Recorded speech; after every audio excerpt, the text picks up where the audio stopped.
Салам достор. Силердин саатыңар канча болду? Менде саат бла-бла-бла. Билейин окшошпагандай мында эле баштай берейинчи.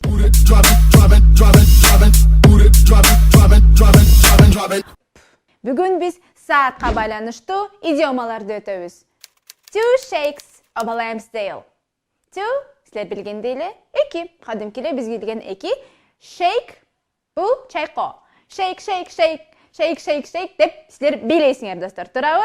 Бирок биз бүгүн билебейбиз. Биз козуларды билетебиз. Lamb деген козу достор. Козу. Tail болсо, анын куйругу. Lamb's tail. Two shakes of a lamb's tail. Сөзмө-сөз которгондо, козунун куйругунун чайкоосу.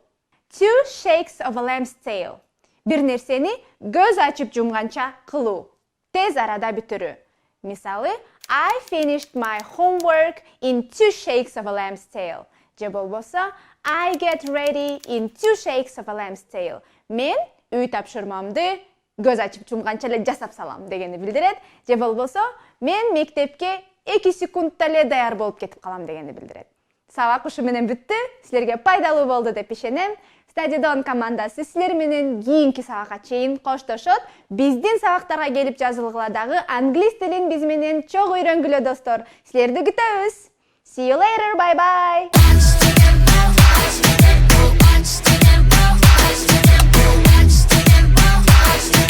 Love me, give me some love.